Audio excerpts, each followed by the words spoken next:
cousins, the way they would torture me was they would give me the silent treatment.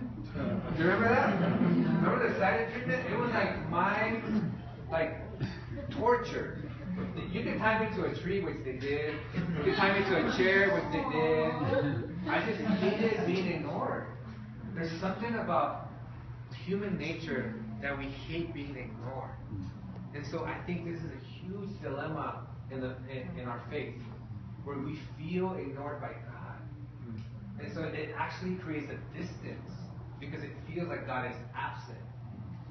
But could God actually be there, but we feel like we're getting a silent treatment? Is that there's a conversation happening that we're too busy to hear. There's something intrinsic about us and who we are, that there's a connection. That it's almost like, we talk about in prayer, that it's almost like walking into another dimension. That sometimes people can't understand. And why we look at as crazy? Because it is another world that you would even believe that God speaks. See, I've had experiences in my life, like crazy experiences that I can't explain what happened. I remember there was a time in my life where I was wrestling with God and I didn't want to listen to Him, and I just wanted to make my own decisions. And you've probably heard my story, and I don't want to share it again, but there's a part of my story I don't really share, which was a time where I was like wrestling, where I was like saying, no, I don't want to go, I don't want to listen.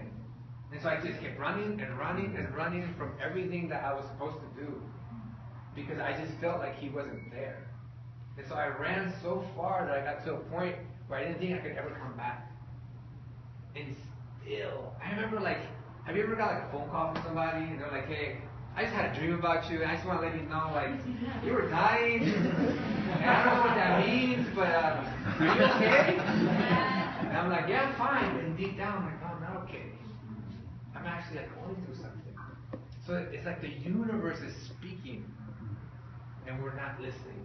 And I'm heading towards my car. I leave the gym and I hear my name. I heard my name, someone called Emerson. I turned around and it was him. And the first thing I thought was, like, I never told him my name. How does he even know me? And then I really thought, man, my mom said so. And I'm thinking, like, Mama got me, you know? And he walks up to me and says, hey, like I said, I'm not from here. I'm from out of town, but I just really want to pray for you. And I said, yeah, cool, man. Let's just, like, can we go towards my car? So I'm like walking towards my car, and at the time I had like a amazing BMW because I was living a crazy life and I had a bunch of money. So I get to my car and he just puts his hand on my shoulder and starts to pray. And I felt so distant and so disconnected from God because I felt so ignored. And in that moment, in that parking lot, something happened. And I can't explain it, and I don't know what exactly went down, but I remember I fell to my knees. And as he prayed for me, he began to say things about my life that no one had told him.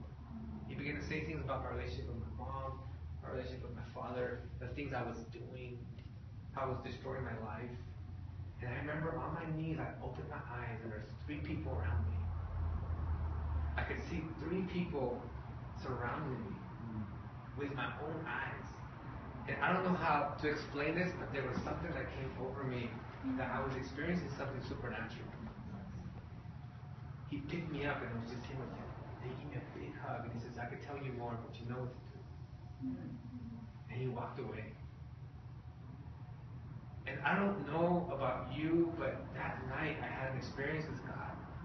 Him coming into my life, into my space, and saying, what's it going to take to get a hold of you? How many people are going to have to call you to get your attention? How many things are going to have to happen before you listen to me and you don't end your life? And so in that parking lot, I just wept and I wept and I wept. I never got the guy's name. He just left. But I know that God stepped into my space to remind me, hey, I'm here. I got back into my car and the noise of the life just came rushing back.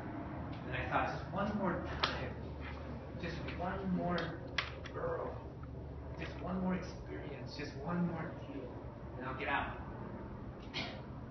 But that last deal was the deal I got caught. God stepped into my space to remind me, stop. So I had an encounter. See, I don't know how else to explain it, but by things that have happened to my life. The most powerful thing you have in your life is your story. See, you don't have to know scripture, you don't have to know every answer. All people have to know is that you've lived it. And that what's happened to you is real. And that's something you can't be taught. That's something that you've experienced. And so in that moment, I remember I went back into what I was living in, and I got arrested. And things happened, and the story goes on. Maybe I'll talk later about it. I'll keep you wondering. But I'm not in prison anymore. I ended up being locked up into prison. I got busted with 7.6 kilos of cocaine. 1 kilo gets you 10 years. I had 7. I had 7 kilos in my possession. So I was looking at, I could have got 70 years. My maximum was 17. My minimum was 10. And even through all of that, it's funny because I ended up going back to prison, and you better believe I heard God inside there. Because there's silence. Because everything was so could silence actually be our friend? Could silence be an evidence of us having free will to make the right choice?